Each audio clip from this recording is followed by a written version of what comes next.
Welcome to Term Talk, a Federal Judicial Center video podcast. Each term, we discuss Supreme Court cases that are most important to federal judges. Joining me is Mr. Paul Clement, former Solicitor General of the United States, and Professor Melissa Murray, the Frederick I. and Grace Stokes Professor of Law at New York University Law School. Thank you both for being with us. There were two First Amendment cases this term with important implications for federal judges. In Mahanoy area school district versus BL, the court for the first time considers whether public schools can regulate off-campus speech, and in Americans for Prosperity Foundation versus Bonta, the court looks at the burden disclosure requirements have on the right to free association. Melissa, let's start with Mahanoy area school district versus BL. What happened here? So BL, like many teenagers, had a terrible, horrible, no good, really bad day. She failed to make her school's varsity cheerleading squad, and like many cheerleaders, she took to social media to express her displeasure. She fired off some salty Snapchats in which she denounced in very profane terms cheerleading, school, softball, and just about everything. When school administrators saw her chats, they suspended BL from the junior varsity cheerleading squad for a year, which prompted her to sue on the ground that the disciplinary action violated her First Amendment rights. In doing so, she relied principally on Tinker versus Des Moines Independent Community School District, the landmark 1969 Supreme Court decision, which held that the First Amendment applies in the public schools and school officials cannot censor student speech unless it disrupts the educational process. What did the lower courts do in this case? Well, BL prevailed in the lower courts. The district court granted an injunction ordering the school to reinstate her to the junior varsity cheerleading squad. And relying on Tinker, the district court found that BL's punishment violated the First Amendment because her Snapchat post hadn't caused substantial disruption at the school. The Third Circuit affirmed the judgment below, but the majority took a more categorical approach, concluding that Tinker did not apply because schools had no special license to regulate student speech that occurred off campus. And critically, this created a circuit split. An earlier Fifth Circuit ruling had held that Tinker does govern off-campus student speech. So the court was obliged to step in to resolve the split. And what did the Supreme Court say? The principal question before the court was whether public schools can regulate speech that is substantially disruptive to the work or discipline of the school when that speech occurs off campus.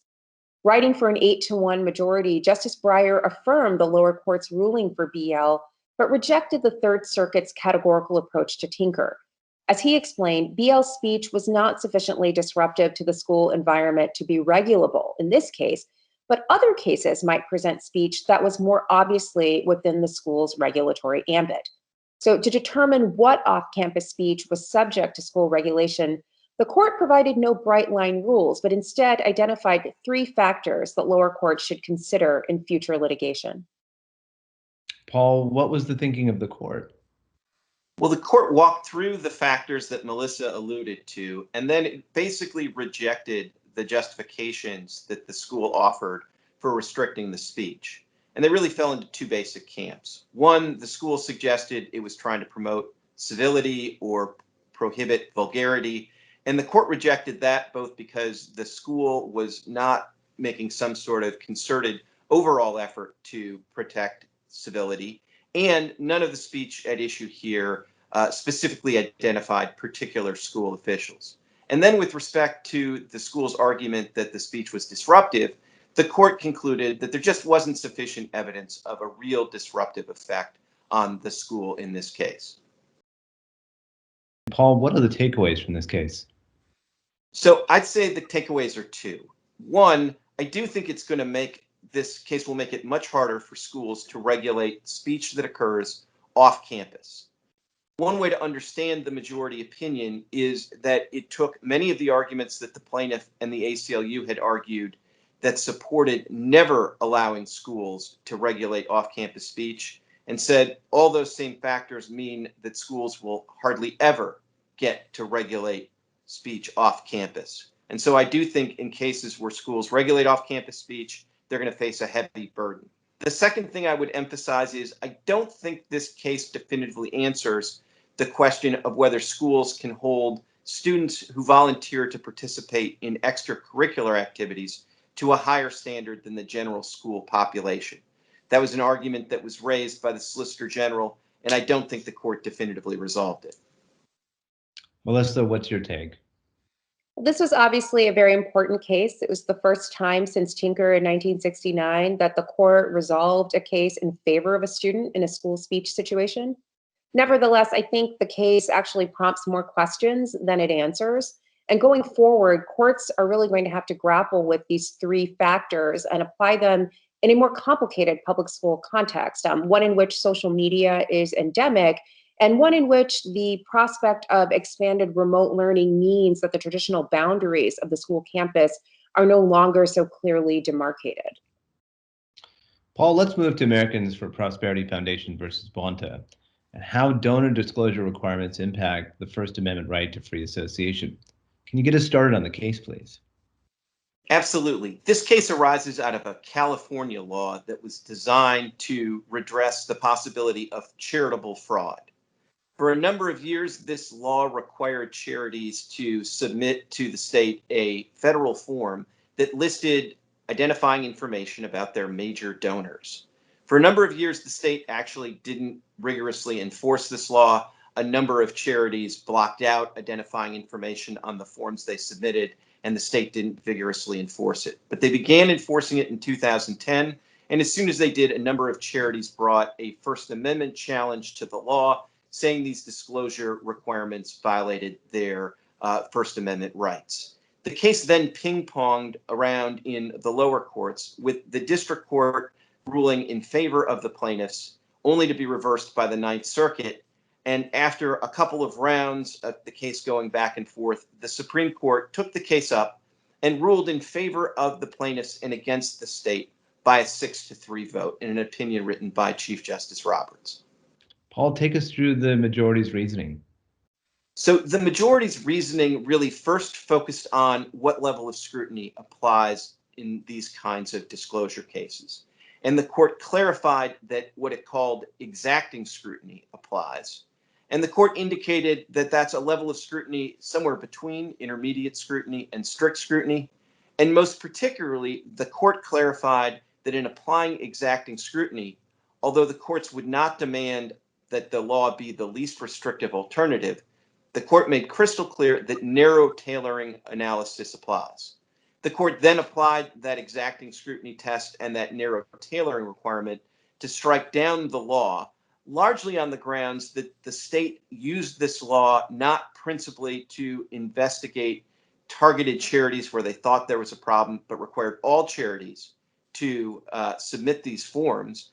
And then there were many essentially more narrowly tailored options, such as subpoenaing the records of particular charities where there was a suspicion of fraud. So in a nutshell, the court thought that applying narrow tailoring, the California law failed that test.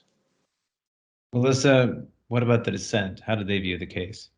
Well, first, let me note that despite claims that this was a term where the court was less ideologically driven, this case actually broke along traditional ideological lines, with the 6 conservative justices ruling against the state and the 3 more liberal justices siding with California and those disclosure requirements.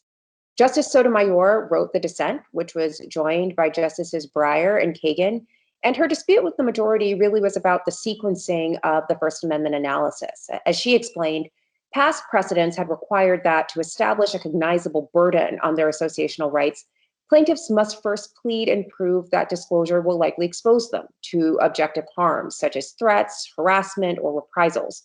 The majority's reasoning, she concluded, departed from those requirements and that it did not require evidence of a burden before moving on to the narrow tailoring prong of the analysis. She also argued that the majority's decision departed from the traditional approach to First Amendment challenges, which required the court to consider whether the narrow tailoring that is required is commensurate with the actual burdens imposed on associational rights. And then finally, she cautioned that the majority's decision would open the door to challenges to other disclosure regimes, including those that require disclosure of donors to political campaigns. So, Melissa, what are the takeaways from the case? So the majority's disposition of this case suggests that the mere prospect of chilling association may well be sufficient to invalidate a regulation that applies to everyone. But it's not clear what the difference between intermediate scrutiny and exacting scrutiny actually is here. And it's not clear what the term sufficient actually adds to that analysis. It's also worth noting that in this case, there was also another decision on the same day, Brnovich, in which the court upheld 2 Arizona voting restrictions that were enacted ostensibly for the purpose of preventing fraud in the electoral process. The court in Brnovich very much credited the state's interest in preventing fraud in the electoral context, whereas in this case, California's interest in preventing fraud in charitable giving really received short shrift from the majority. Paul, what are your takeaways? So I'd identify 2. First, I think the court not only clarified that exacting scrutiny applies, but it clarified that exacting scrutiny is in fact quite exacting. And I think that means that there will be more of these challenges to disclosure laws across the nation filed in the coming years. The second point I'd highlight is that in some respects, you can understand this case as almost shadowboxing about challenges to disclosure in the campaign finance context that may explain the breakdown of the justices that Melissa alluded to. But I do think there's an important difference. In this case, the disclosure requirements really aren't just for the sake of disclosure or providing transparency so that the general public can see who is supporting which charities. And I think that made the narrow tailoring analysis of the majority fairly straightforward. In the campaign finance context, by contrast, you really do have disclosure for the sake of disclosure because the government's interest is in trying to make clear who is supporting which candidates. And I think that will be a different case for courts to wrestle with. I'll point to one final irony about that, which is in prior campaign finance cases involving challenges to contribution limits or expenditure limits, disclosure requirements were often upheld or held up as the constitutional alternative. But the decision in Bonta does suggest that those disclosure laws are also going to be subjected to fairly exacting First Amendment scrutiny. Melissa, Paul, it's been a pleasure talking with you today. Thank you for joining us.